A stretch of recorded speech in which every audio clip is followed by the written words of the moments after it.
Šajā lietainajā dienā mums bija daži uzdevumi. Pirmais, no kuriem bija piestiprināt mašīnas numuru, ko mēs bijām dažas dienas atpakaļ veiksmīgi pazaudējuši. Un tā kā ārā visu dienu solījās stiprāks vai mazāks stipras lietus, dabā atpūta un laide varēja būt tikai zem jumta, kur nelīst lietus virsū. Šī diena mums būs ar alām. Prozīs ceļu. Vienmēr sakot.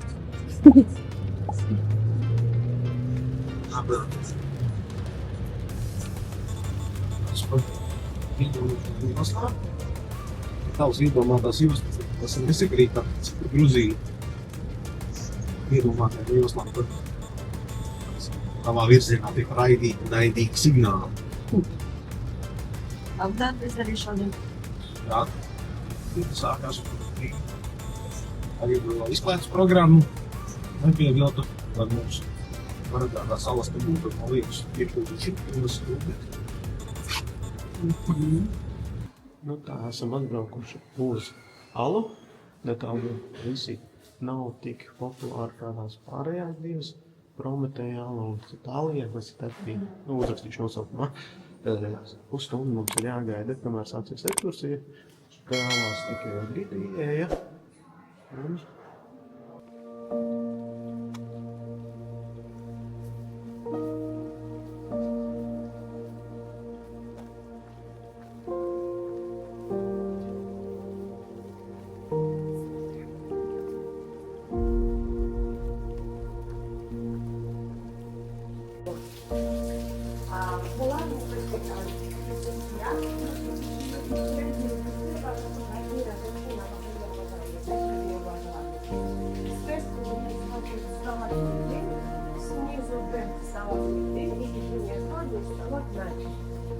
А я еще когда взглянула за стол, психический достав, довольно такой вперед. Температура выше 14, влажность минус 5%, и воздух идеально свежий, чистый. Смотрите, у вас есть воздух 21%, это идеальный показатель. Еще лечебный воздух, особенно для астматиков. И половина тамарин, и 15% это положительно влияет на восстановление. Состоит от 4 зала. Это первый зал. Это называется загрузинский сферологов. И параллельно второй этаж.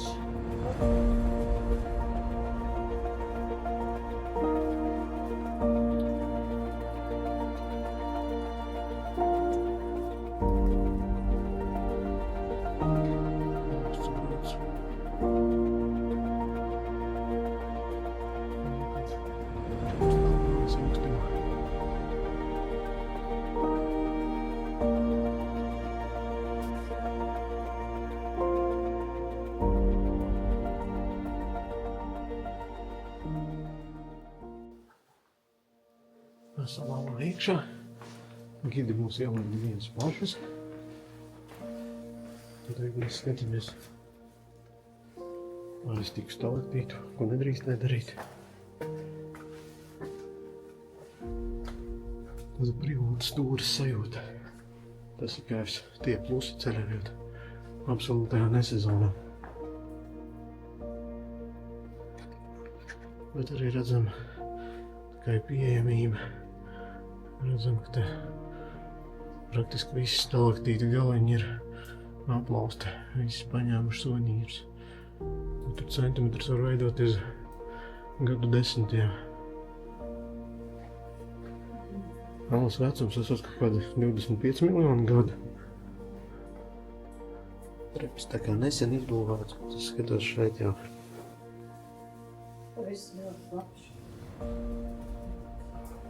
Šeit jau sāk veidoties arī uz trepēm.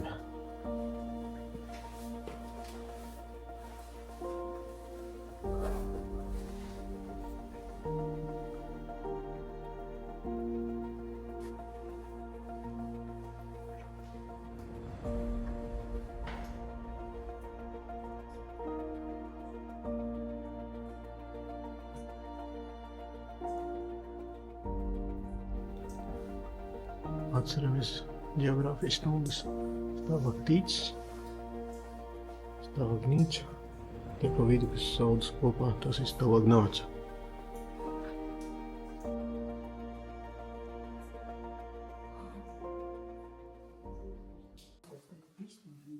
Praktiski rokas stiepiem attālumā.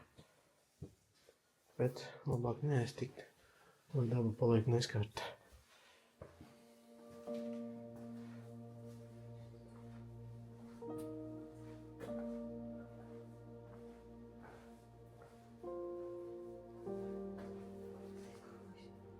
Mēs redzam viņa struktūru.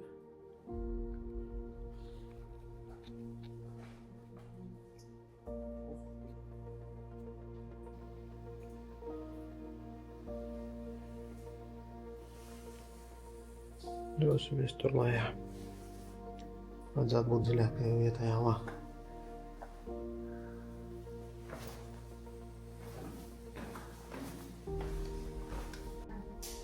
Gaismu var redzēt, ka viņi arī pat caurspīdīgi ir.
Ar 74 vietām knapi izlīgi, tā kā garāki džeki ienāk šeit jāuzmana galvu, savādāk būs stāpīgi.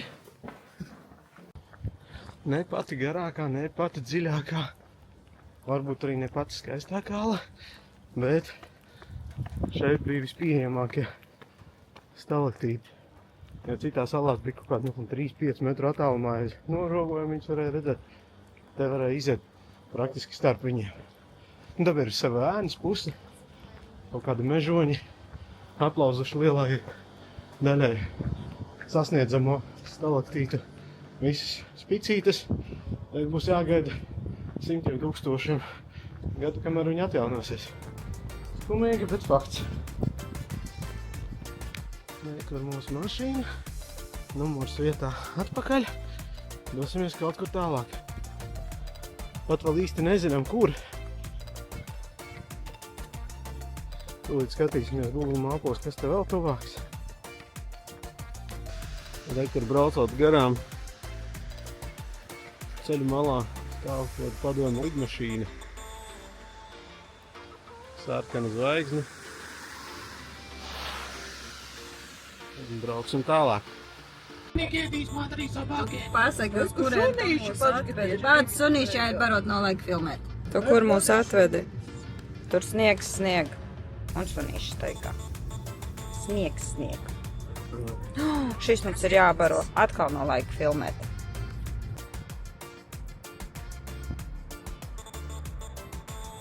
Un tie akmeņi gāžās virsū. No turienes.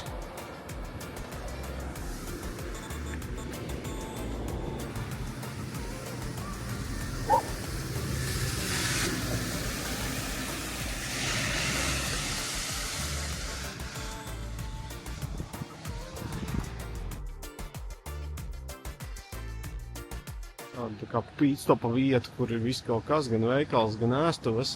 Iesim iekšā skatīties. Te re, kur ir veicaliņš. Subways. Sēžamo zonu. Un Dunkin' Donuts un tad tālāk ir Wendy's.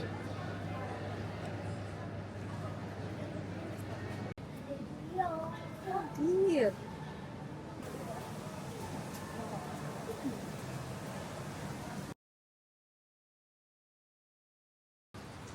Nē, bez piedzīvojumiem esam nokļuvuši līdz alām.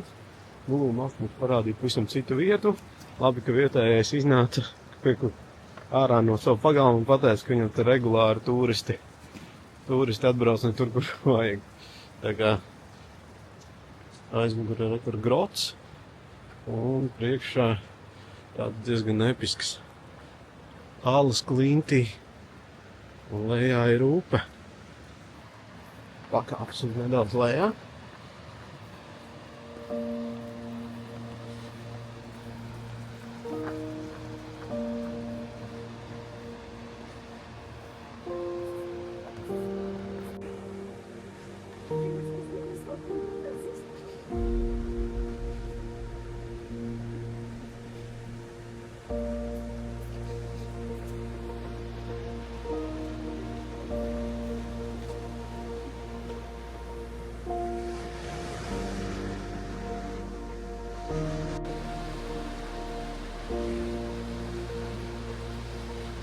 Tur no kaut kur pazemes nāk. Es pat neteiktu, ka tas ir stauds.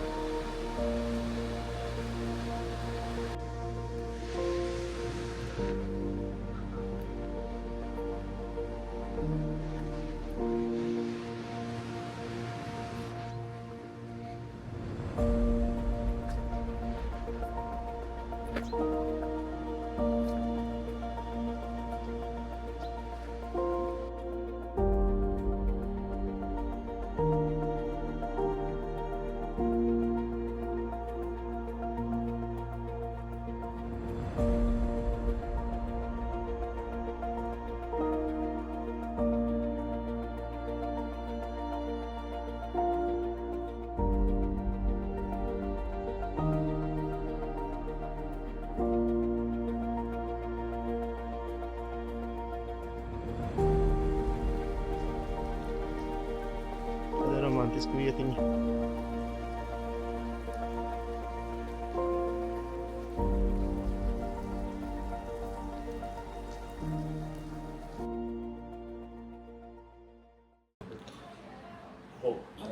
Pirmā vakariņa kāda ir klāt. Un ieradās papildinājums. Šampiņoniņi, hačapurī. Kebabs gandrīz pievarēts. Nu, tā tad bez kālīšiem. Nu, pēc brangām vakariņām esam atpakaļ dzīvoklī. Par to visu ēdienu daudzumu mēs samaksājām kaut kādas 60 naudiņas, tikai esam uzrakstījuši, cik tas ir eiro. Uz Gruziju nevar braukt šitājies, tas ir vispār nelikumīgi. Bet viss tik garšīgs, ka nevar apstāties. Un arī porcijas ir krietni lielāks nekā ir pierasts. Un tad tev atnest tādu hačapūru, un tad tu viņu loki un domā kā nepārsprāgt. Nu ko, viss, liekamies pie miera, un tad jau rīt turpināsim savus piedzīvojumus.